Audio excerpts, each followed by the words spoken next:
मैं हूं homeopathy doctor Nasir मजीद और मैं आपको अपने homeopathy YouTube channel doctor Nasir Majeed में खुशामदीद कहता हूं।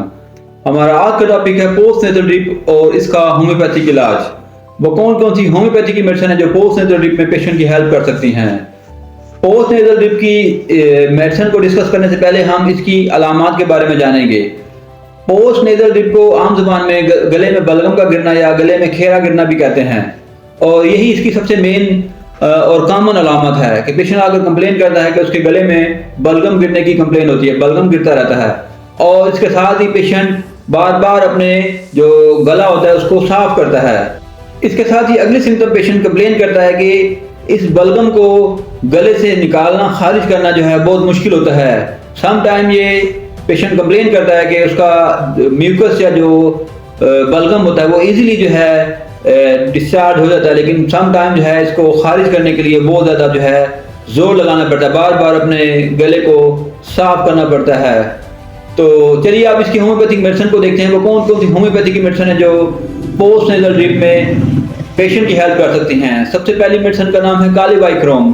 कालीबाइक्रोम ज़्यादातर जो पोस्ट नेजल ड्रिप के केसेस होते हैं, पोस्ट नेजल ड्रिप्स की सिम्टम होती हैं, उसको कवर करती है। कालीबाइक्रोम की सबसे अहम अलामत यह है कि इसके अंदर जो कांस्टेंट जो है फीलिंग होती है पेशेंट को कि कोई चीज़ है जो उसके गले के अंदर जो है गिर रही है और ये मुसलसल जो है उसको पेशेंट को ये कंप्लेन रहती है। और इसके साथ कालीबाइक्रोम का जो डिस्चार्ज होगा वो थिक होगा और चिपकने वाला होगा। यही इस दवा की सबसे अहम अलामत है कि जहाँ पर गाढ़ा और चिपकने वाला डिस्चार्ज हो म्यूकस का, वहाँ पे कालीबाइक्रोम 30 पोटेंसी में सुबह दोपहर शाम उस पेशेंट को दे सकते हैं।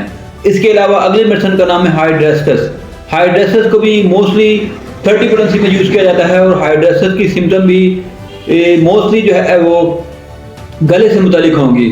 हाइड्रेस्टस में गला जो है इन्वॉल्व होगा, गले में दर्द की शिकायत करेगा पेशेंट और ऐसे सेंसेशन होगा जैसे गला कट रहा है और इसके साथ ही गले में जो है वो कच्चेपन का एहसास होगा। हाइड्रेस्टस की एक और अहम अलामत भी ये है कि जिस वक्त वो पेशेंट सुबह सवेरे उठता है उस वक्त गले से जो बलगम का इखराज होता है वो येलो कलर का होगा।